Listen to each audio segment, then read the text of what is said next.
अपने सभी देखने वालों की सेवा में मैं जावेद नसीम अपना आदाब, सलाम, नमस्कार और सत श्री अकाल पेश करता हूँ। दोस्तों, अभी पिछले दिनों मैंने कुछ वीडियोस यहीं अपने बिल्डिंग के टेरेस से बनाकर डाली, जिससे कुछ लोगों ने, हमारे कुछ दोस्तों ने बहुत पसंद किया और कहा कि जावेद भाई, आप छत से ही वीडियो बनाया कीजिए, आप ज़्यादा अच्छे लगते हैं। तो मैंने भी सोचा कि जब हमारे देखने वाले, हमारे जो दोस्त अहबाब हैं, वो मुझे छत पे खुली फ़िज़ा में देखना चाहते हैं और सूरज से आंखें मिलाते हुए देखना चाहते हैं, तो यूं ही सही। अब सर्दी का मौसम है, हल्की हल्की सी ये जो धूप है ये बहुत ही खुशनुमा लग रही है, मौसम भी बड़ा खूबसूरत है और ऐसे में मैं अपने बिल्डिंग के टेरेस में आप लोगों से मुखातिब हूँ। 2023 जा रहा है, 2024 आ रहा है, लेकिन 2023 जाते जाते अपनी बहुत सारी खट्टी मीठी यादें हमें दिए जा रहा है। बहुत सारे वाक़यात हुए, जिनमें एक बहुत बड़ा इवेंट जो था वो था रफ़ी साहब की 99वीं सालगिरह, यानी कि 99th जन्मदिन इसका मनाया जाना। और रफ़ी साहब के इस जन्मदिन को न सिर्फ ये कि देश में, बल्कि देश के बाहर भी कुछ मुल्कों के शहरों में बड़े ही धूमधाम से मनाया गया। और ये बड़ी ही खुशी की बात है कि रफ्ता रफ्ता हर गुजरते हुए दिन के साथ रफ़ी साहब की मकबूलियत दिन ब दिन न सिर्फ ये कि बढ़ रही है, बल्कि रफ़ी साहब का जन्मदिन और रफ़ी साहब की ये जो पुण्यतिथि है, ये अब एक त्यौहार की शक्ल में लोग मनाने लगे हैं। ये उनके मकबूलियत का आलम है। आज भी मैं आपसे रफ़ी साहब की ही बात करूंगा, लेकिन आज मैं आपसे एक ऐसे गीत की बात करूंगा कि जिसे गाने के लिए रफ़ी साहब के कुछ दोस्तों ने मना किया था कि रफ़ी साहब आप ये गीत न गाएं, क्योंकि मुमकिन है कि अगर आप इस गीत को गाएंगे तो आपका जो कैरियर ग्राफ है, जो थोड़ा बड़ी मुश्किल से ऊपर की तरफ आ रहा है, फिर आराधना के बाद ये एक बार फिर नीचे जा सकता है। पर रफ़ी साहब ने जब बी आर चोपड़ा की बात को भी इनकार कर दिया था। आपको याद होगा कि जब बी आर चोपड़ा ने उनके सामने एक एग्रीमेंट पेपर रखा था और ये कहा था कि आज से आप बी आर प्रोडक्शन के आर्टिस्ट हैं, और रफ़ी साहब ने कहा था कि मैं इंडस्ट्री में सबके लिए आया हूँ, सबके लिए गीत गाऊँगा, और उन्होंने उस एग्रीमेंट को मानने से और उस पर साइन करने से इनकार कर दिया था। जिसके बाद बी आर साहब ने कसम खाई थी कि मैं इंडस्ट्री में एक दूसरा रफ़ी पैदा करूँगा। टेरेस पे हूँ, ऊपर से हवाई जहाज़ जा रहा है अपनी मंजिल की तरफ, उसकी आवाज़ें भी आप तक आ रही हैं, आप इसका भी लुत्फ़ लीजिए। बहरहाल, आज उसके बाद 1973 में एक और ऐसा ही वाक़या हुआ कि जब रफ़ी साहब के कुछ बही-ख़्वाहों ने, कुछ वेल विशर ने उनसे कहा कि रफ़ी साहब आप ये गीत मत गाइए,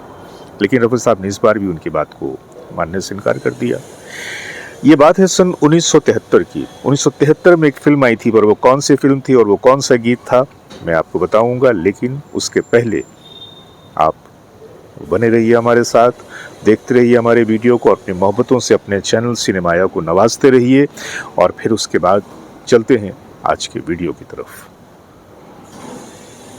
तो दोस्तों, आज का ये वीडियो जो मैं आपके सामने लेकर आया हूँ, इसमें पहले तो ये है कि मैं अपनी जानिब से, सिनेमाया की पूरी टीम की जानिब से, ग्रेट लेजेंड्स की पूरी टीम की जानिब से और रफ़ी को याद करो की पूरी टीम की जानिब से, और साथ ही साथ हमारे गुजरात के मित्र दिल से दिल तक जेडी चैनल, उनकी जानिब से आप तमाम लोगों को मैं आने वाले साल की बहुत सारी शुभकामनाएं देता हूं, और हमारी दुआ है कि ये आने वाला साल भी आप लोगों के लिए बहुत सारी खुशियां लेकर आए। ये जो साल 2023 गया, जैसा कि मैंने कहा कि बहुत सारी खट्टी मीठी यादें लेकर आया, और उसके बाद अब जा रहा है और हम लोग 2024 का इस्तकबाल करने के लिए तैयार खड़े हैं। लेकिन आज मैं आपको बता रहा था रफ़ी साहब के एक ऐसे गीत के बारे में कि जिससे मना किया गया था रफ़ी साहब के कुछ वेलविशर के द्वारा कि आप इस गीत को न गाएं।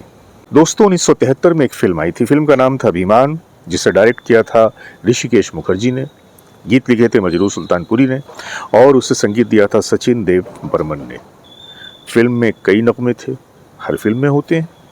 लेकिन उन नगमों में जो जहाँ पे किशोर कुमार जी और लता जी और अनुराधा पौडवाल जी और मनोहर दास जी की आवाज़ों को यूज़ किया गया था, एक नगमा जो था जिसे मोहम्मद रफ़ी साहब की आवाज़ में रिकॉर्ड किया गया था। आपको याद आ गया होगा मैं किस नगमे की बात कर रहा हूँ। जी हाँ, मैं बात कर रहा हूँ उसी प्यारे से खूबसूरत से गीत की जिससे फिल्माया गया था अमिताभ बच्चन और जया बच्चन जी पे। याद आया ना जी। तो ये जो गीत था तेरी बिंदिया रे,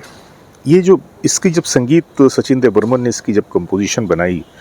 तो बनाने के बाद में अब गीत को रिकॉर्ड करने की बात आई। लेकिन इस गीत को किशोर कुमार जी से रिकॉर्ड नहीं करवाया गया, क्योंकि काम के मामले में, कंपोजिशन के मामले में और अपनी परफॉर्मेंस के मामले में सचिन देव जी ने कभी भी कंप्रोमाइज़ से काम नहीं लिया। हालांकि किशोर कुमार जी का साथ और उनका साथ बहुत तवील, बहुत पुराना था। यहाँ तक कि वो किशोर कुमार साहब को तो अपना बेटा तस्वुर करते थे और कहते थे कि मेरे 2 बेटे हैं, एक पंचम, दूसरा किशोर। लेकिन इस फिल्म के इस गीत को उन्होंने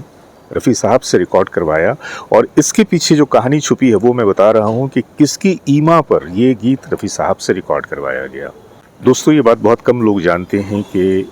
सचिन देव बर्मन जी की जो पत्नी थी श्रीमती मीरा देव बर्मन जी, यानी कि राहुल देव बर्मन जी की माताश्री, ये भी एक असिस्टेंट म्यूज़िक डायरेक्टर हुआ करती थी और कई फिल्मों में उन्होंने अपने पति का साथ भी दिया था एज असिस्टेंट म्यूज़िक डायरेक्टर। और ये वो फिल्म थी कि जिसमें वो भी एक असिस्टेंट म्यूज़िक डायरेक्टर की हैसियत से काम कर रही थी। जब सचिन देव बर्मन जी ने ये धुन बनाई तो मीरा जी ने कहा कि इस पर्टिकुलर गीत को, चूँकि इसमें एक क्लासिकल टच है और इसमें बड़ी नरमाहट है, तो इस गीत को मोहम्मद रफ़ी साहब से रिकॉर्ड करवाया जाए। तो बात हो गई कि रफ़ी साहब इस गीत को रिकॉर्ड करेंगे।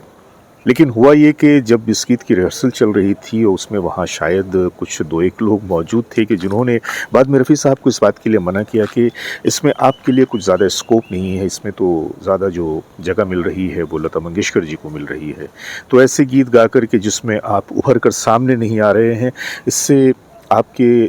ग्राफ पे थोड़ा असर पड़ सकता है।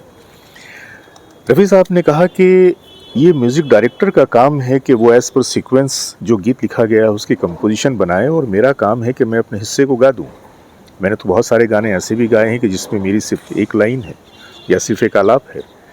तो मैं सिंगर हूँ, तो मुझे तो जो आवाज़ दी गई है जिस काम के लिए, मैं तो अपने काम को अंजाम दूंगा। और रफ़ी साहब ने सामने वाले की इस बात को रद्द कर दिया और फिर उस गाने की रिकॉर्डिंग हुई। जब इस गाने की रिकॉर्डिंग हुई तो जो आउटकम जो सामने आया वो तो सुनने से ताल्लुक़ रखता था और अमिताभ बच्चन जी ने जिस तरीके से इसे अदा किया है वो भी अपने आप में एक बड़ी खूबसूरत बात है। तो आज मैं आपको यही बताने वाला था कि कई बार ऐसा भी हुआ है कि जब रफ़ी साहब को इस बात के लिए मना किया गया है कि आप ये गीत ना गाएं, ये गीत अच्छा नहीं है, ये गीत आपको सूट नहीं करेगा, लेकिन रफ़ी साहब ने हमेशा सिर्फ़ और सिर्फ अपने काम पे नज़र रखा। वो इन चक्करों में जाते नहीं थे कि मुझे गीत का कितना हिस्सा मिल रहा है, क्योंकि आप देखिएगा कई ऐसे गीत हैं कि जिसमें 3 स्टैंज़ा है और 3 स्टैंज़ा में 2 स्टैंज़ा हमेशा लेडी सिंगर को दिया गया, खा वो लता जी हों,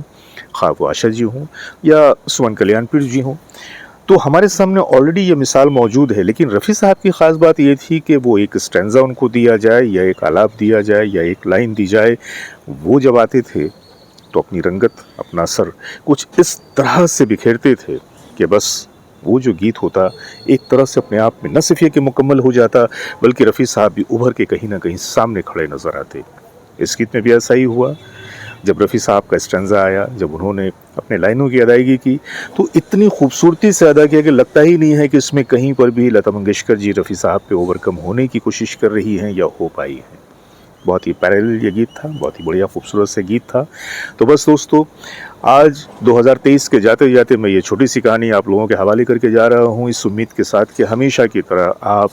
आज की कहानी को भी पसंद करेंगे और हमेशा हमें अपनी मोहब्बतों से नवाजते रहेंगे। तो इसी तरह से देखते रहिए अपना मनपसंद चैनल सिनेमाया और अपने दोस्त जावेद नसीम को इजाज़त दीजिए बहुत सारी मोहब्बतों के साथ। नमस्कार।